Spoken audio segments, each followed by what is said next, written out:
Le 24 août 2024, le fondateur de Telegram est arrêté à Paris en sortant de son jet privé. Ça, c'est ce que vous savez, mais ce que vous ignorez, c'est la réelle raison de son arrestation. Puisque certains disent que c'est à cause des contenus sur Telegram, d'autres suggèrent que c'est des raisons bien plus politiques, mais si la réponse était bien plus simple que cela. Et si Telegram, avec son projet de crypto-monnaie TON, faisait peur jusqu'au plus haut niveau de l'État? Eh bien, dans cette vidéo, on va voir exactement ce que Telegram cache derrière son projet de blockchain et si ce dernier a vraiment le potentiel de faire trembler les législateurs du monde entier. Mais avant de parler de tout ça, il faut d'abord parler de l'homme derrière ce projet si fou. Puisque habillé tout en noir, comme Neo dans Matrix, Pavel Durov a lui aussi pris la pilule rouge pour devenir ce fameux héros controversé de la protection de la vie privée. Mais derrière ce visage tout innocent se cache une histoire bien plus complexe. Né en 1984, année emblématique rendue célèbre par le fameux roman de George Orwell, Pavel est l'incarnation de cette lutte moderne contre un monde où Big Brother n'est plus seulement une fiction. Puisque comme dans 1984, la vie privée et la liberté d'expression sont constamment menacées. Mais cette fois-ci, ce n'est plus littéraire. Et c'est en 2006 que sa success story va commencer. Et pour s'amuser, il lance avec son frère Nikolai VKontakte, qui est une copie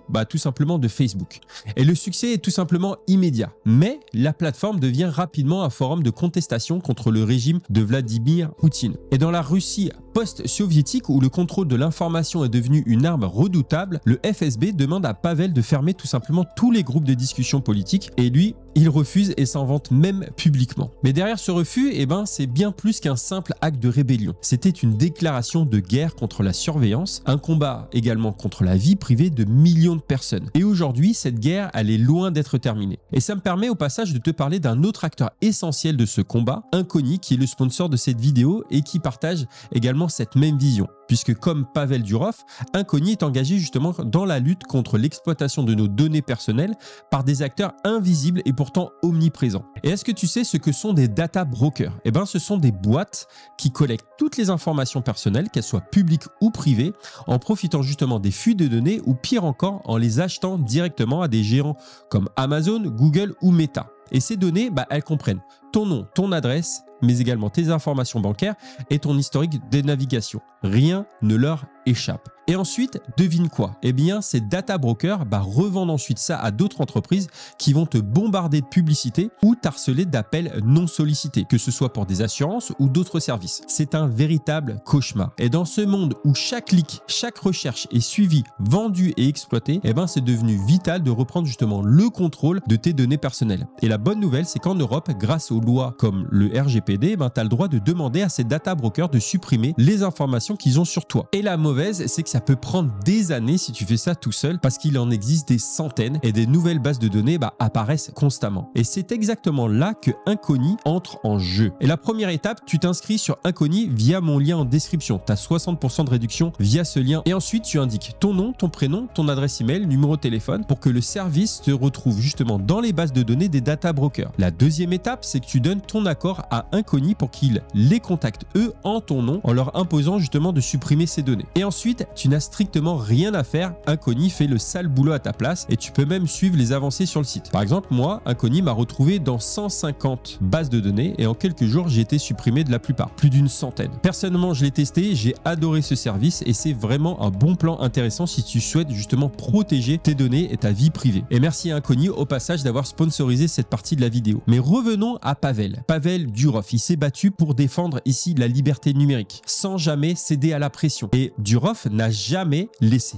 personne dicter ses actions ou lui imposer ses règles. Mais ça, je pense que tu l'as compris. Mais résister à un tel niveau a souvent un prix. Et face à la pression grandissante des autorités russes, la situation est devenue rapidement intenable. Il a dû prendre des décisions difficiles, c'est-à-dire quitter son poste de CEO et voir le réseau social qu'il avait créé, VKontakte, pris en otage justement par le gouvernement. Et ce choix-là l'a également forcé à fuir son propre pays. Un sacrifice immense pour préserver justement ses principes. Et ce qui aurait pu être la fin pour n'importe quel entrepreneur est devenu pour Pavel un point de départ, puisque c'est cet événement qui va le pousser avec son frère Nikolai justement à créer Telegram en 2013. Un projet avec une mission encore plus grande, offrir au monde un moyen de communication libre de toute ingérence gouvernementale. Et j'ai envie de te dire, il a bien fait, parce que en juillet 2024, Telegram compte près d'1 milliard d'utilisateurs actifs par mois, générant des centaines de millions de chiffres d'affaires annuels. Et les experts estiment aujourd'hui la valorisation de l'entreprise à environ 30 milliards de dollars. Mais tout ça n'était qu'une simple étape dans le plan de Pavel, dont les ambitions ont toujours été bien plus vastes. Des ambitions qui commencent justement à inquiéter les banques et les gouvernements. Et croyez-moi, la suite risque de vous surprendre encore plus. Et pour cela, revenons en 2018, où à cette époque, les frères Durov cherchaient une solution blockchain parfaitement adaptée à leurs besoins pour Telegram. Mais à ce moment-là, ils ne trouvaient rien de satisfaisant. Ils ont donc même décidé de créer leur propre blockchain, le Telegram Open Network, d'où l'acronyme TON, T-O-N, accompagné de son token, le Gram.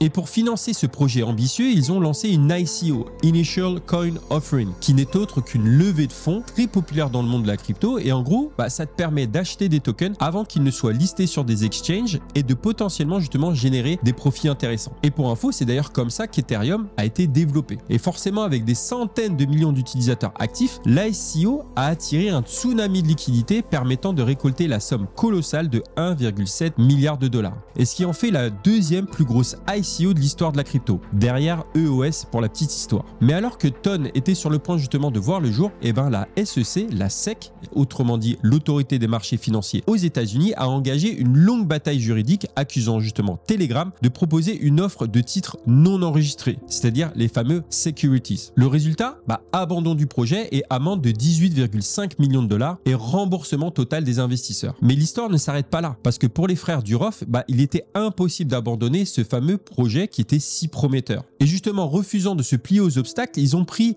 une décision très audacieuse, c'est-à-dire de rendre le code open source sur GitHub, qui permettait tout simplement à n'importe qui d'y contribuer. Et cette décision leur a permis au projet de renaître de ses cendres, tel un phénix grâce aux petites équipes de développeurs qui étaient eux passionnés, mais qui voyaient eux aussi en TON un avenir trop prometteur pour être laissés de côté. Et tous ces projets, mis bout à bout, vont porter leurs fruits, puisqu'en 2021, le projet subit une légère transformation. On passe du testnet 2 au mainnet, et l'équipe est rebaptisée Fondation TON. Et le projet prend le nom de The Open Network pour garder l'acronyme justement de TON. Et c'est à ce moment-là que le projet et son token commencent à réellement faire du bruit jusqu'à aujourd'hui atteindre le top 10 des crypto-monnaies les plus valorisées. Et maintenant la question est-ce que Telegram est en passe de devenir justement la super app numéro 1 en mettant justement en avant la blockchain TON auprès d'1 milliard d'utilisateurs actifs? Et pour essayer de répondre à cette question, je t'emmène avec moi découvrir cette blockchain, ses plans ambitieux, mais qui me rappellent également la croissance de WeChat et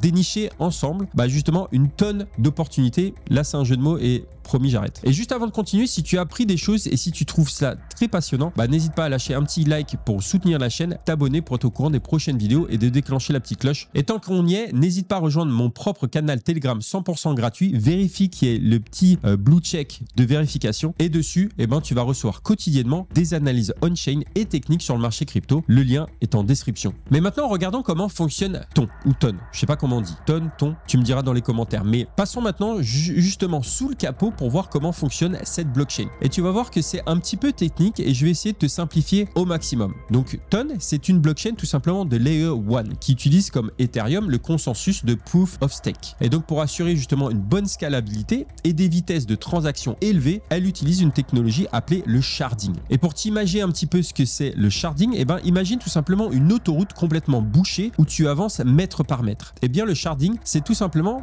comme diviser cette autoroute en plusieurs voies parallèles qui peuvent générer tout simplement un flux de trafic séparément. Ce qui, tu le comprends aisément, permet de considérablement réduire les embouteillages. Et bien c'est exactement ce que fait justement le sharding dans une blockchain. Il vient diviser le réseau en segments appelés shards qui fonctionnent de manière totalement indépendante tout en restant interconnectés. Et grâce à cette approche, TON affirme pouvoir prendre en charge des millions d'utilisateurs et traiter des millions de transactions par seconde. Et pour te donner une idée, le record actuel établi en 2021 est de 55 000 transactions par seconde, alors que le dinosaure Bitcoin ne peut quant à lui traiter uniquement que 7 transactions par seconde. Et la blockchain TON va encore bien plus loin avec le fameux sharding dynamique qui permet tout simplement au réseau de diviser ou fusionner les segments selon les charges. Et ça vient assurer une flexibilité maximale. Et pour cette blockchain en particulier, c'est un enjeu crucial au vu du nombre d'utilisateurs actifs de l'application Telegram. Et tu le comprends concrètement, cette blockchain est taillée pour l'adoption de masse. Et on le voit bien en ce moment car ces dernières semaines, elle a enregistré des journées avec plus de 10 millions de transactions en une seule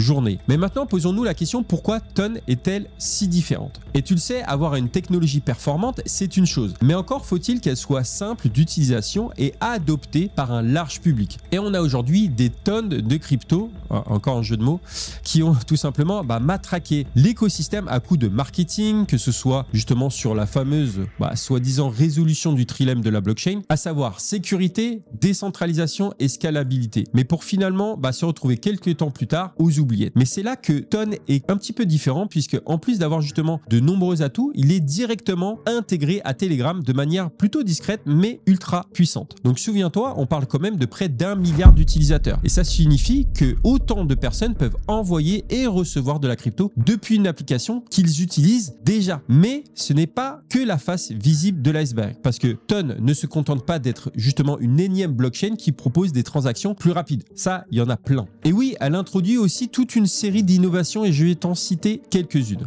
Fragment, qui est tout simplement une plateforme qui a permis la tokenisation sous forme de NFT avec des pseudo-Telegram. Ou encore d'autres outils qui peuvent faire peur tout simplement au gouvernement, comme Ton Storage pour le stockage décentralisé de fichiers, Ton Proxy pour protéger justement ton adresse IP, Ton Sites pour des sites internet décentralisés. Et dis-toi que pour la première fois de l'histoire, tu peux avoir justement la pleine propriété de ton pseudo sur un réseau social. Bon, forcément, il y a de la spéculation et certains pseudos se revendent pour plusieurs centaines, milliers, voire millions de dollars. Je pense notamment à Nike, le pseudo Nike, qui s'est vendu pour 330 000 tons. Et à cette époque, ça représentait plus de 1,4 million de dollars. C'est tout simplement énorme. Et aujourd'hui, la vision de Ton est claire. Construire un écosystème entièrement décentralisé où toutes les applications et ainsi tous les services sont interconnectés, créant ainsi une expérience utilisateur fluide et transparente. Et que tu veuilles stocker justement des fichiers, naviguer sur le web anonymement ou échanger des cryptos, Ton est tout simplement une solution pour toi. Et quand on voit tout ça, on peut clairement imaginer que Telegram a pour ambition de devenir le prochain WeChat. D'ailleurs, mets-moi en commentaire, mets le mot Telegram si tu utilises l'application, si tu l'as téléchargée et si tu l'utilises au quotidien, et n'hésite pas à mettre le mot Ton, T-O-N, en commentaire pour me dire si tu as acheté effectivement ce fameux token.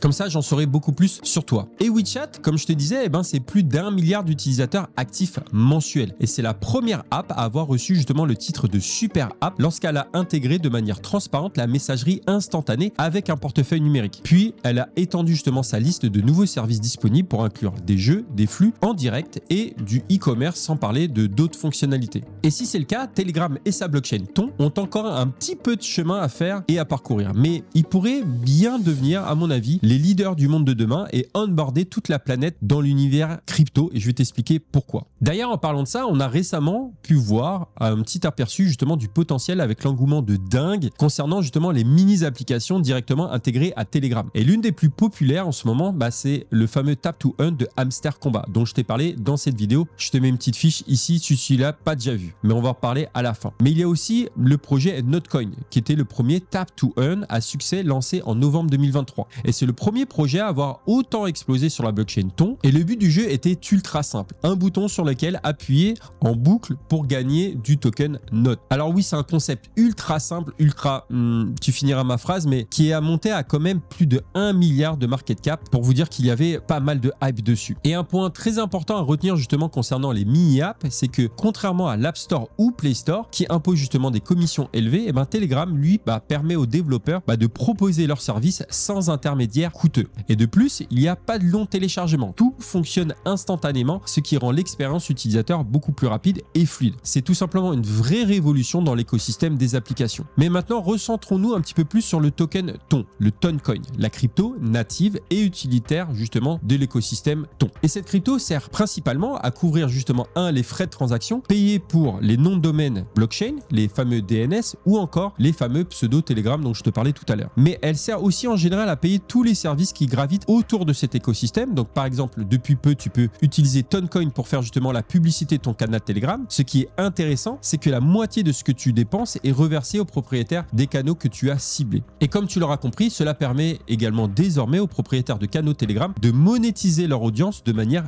innovante. Et en plus, tu peux déléguer le stacking de tes Toncoin en sécurisant tout simplement le réseau et en gagnant des récompenses. Et côté tokenomics, au moment de cette vidéo, l'offre totale de Toncoin est de 5,11 milliards d'unités avec 2,53 milliards en circulation aujourd'hui. Et le token, on est aux alentours des 5 $. Et à noter que l'offre totale de Ton n'est pas fixe. Elle subit une inflation annuelle de 0,6% temps. Et le token TON est d'ailleurs disponible sur de nombreux échangeurs, dont Coinbase qui est partenaire de la chaîne. Donc n'hésite pas à te créer un compte sur Coinbase si tu le souhaites et tu as 20 $ de bonus en passant par mon lien en description. Mais je suis convaincu ici, je sais pas toi, que le Toncoin a un fort potentiel car cette crypto repose sur des bases solides. Mais pour réellement justement évaluer ses perspectives de croissance, il est à mon avis essentiel d'examiner de près la roadmap du projet et justement les perspectives d'évolution de cet écosystème. Et on en a déjà parlé, la Ton Foundation a joué un rôle majeur dans la croissance de la blockchain parce que malgré le retrait des développeurs de Telegram, les deux gardent justement des liens très étroits. Et le Ton est très intégré à l'application et l'écrasante majorité de ses utilisateurs viennent de Telegram. Donc l'avenir et le succès de Ton est donc corrélé à celui de Telegram. Mais ce que personne n'avait pu venir, c'est que Telegram allait justement se réengager directement dans le développement de la blockchain Ton, puisqu'en effet, lors de l'événement Token 2049 organisé à Singapour en septembre 2023, la Ton Foundation et Telegram ont présenté ensemble un programme baptisé Transformer Telegram vers le Web3 avec Toncoin. Et ici, l'objectif est clair, intégrer davantage Ton dans l'écosystème de Telegram et faire en sorte que les utilisateurs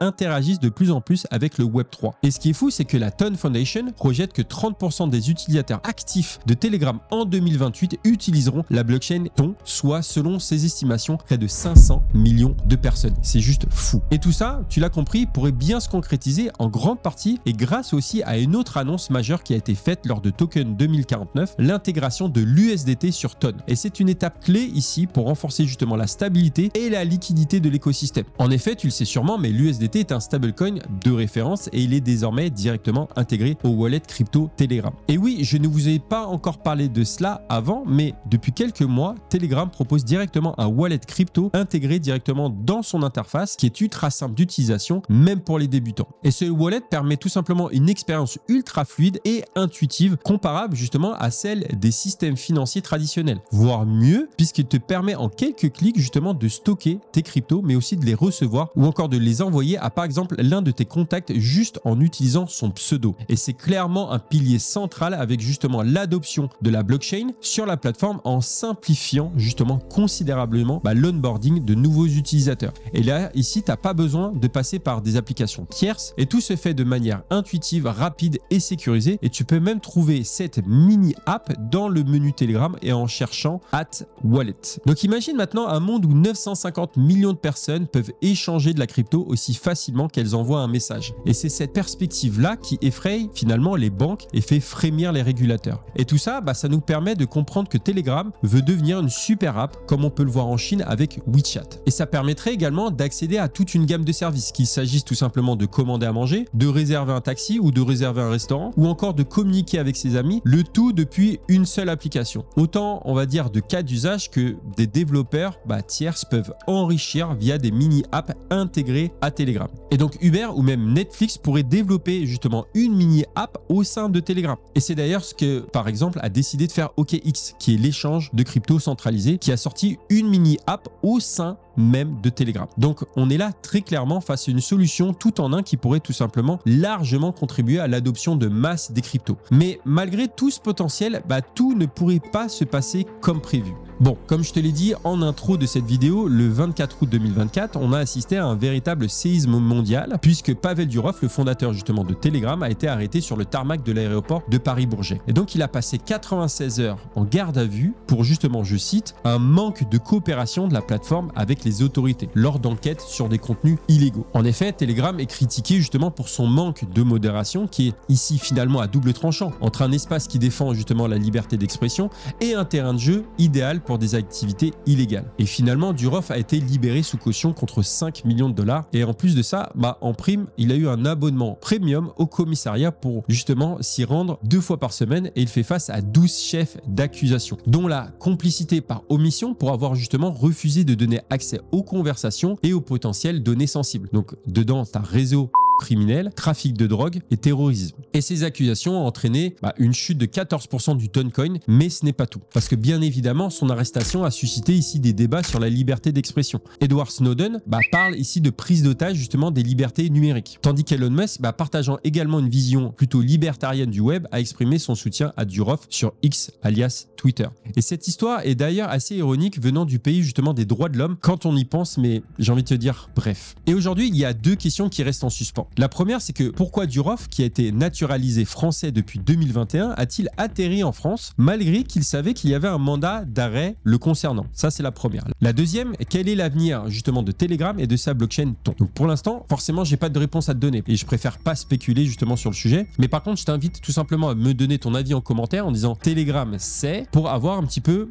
ton retour, parce que je suis curieux de savoir ton opinion sur le sujet. Mais en tout cas, sache que je te tiens au courant quotidiennement justement de toutes ces news sur mes différents réseaux sociaux. Alors pense venir t'abonner gratuitement sur Instagram, Telegram, tous mes réseaux sociaux en description. Mais quoi qu'il en soit, il n'y a pas que du négatif dans tout ça, parce que l'arrestation de Durov a clairement fait ici un gros coup de pub pour Telegram avec une explosion des téléchargements. Et la blockchain Ton a également bénéficié d'une adoption record. Cependant, ce succès a aussi révélé les limites de Ton, puisque l'airdrop justement du token Dogs, qui est survenu presque au moment même de l'arrestation de Durov, a provoqué justement une surcharge d'activité et a mis la blockchain tout simplement à l'arrêt pendant plusieurs heures. Et la situation était si critique que les validateurs ont dû redémarrer leur machine pour justement relancer la production de blocs. Et personnellement, je trouve un petit peu inquiétant de voir que la blockchain ait montré des signes de faiblesse comme cela, surtout avec l'airdrop d'Hamster Combat qui devait justement bientôt arriver. Normalement, c'était prévu d'ailleurs pour juillet 2024, mais ça a été décalé pour fin septembre. Et avec 300 millions d'utilisateurs, enfin 300 millions de joueurs selon les créateurs du jeu, ça pourrait sérieusement congestionner le réseau. Et même si les récompenses, il faut le dire, ne seront pas énormes, cet événement pourrait avoir un impact significatif, tout comme le token Dogs l'a fait auparavant. Cela dit, il faut bien garder à l'esprit qu'on n'avait jamais vu d'airdrop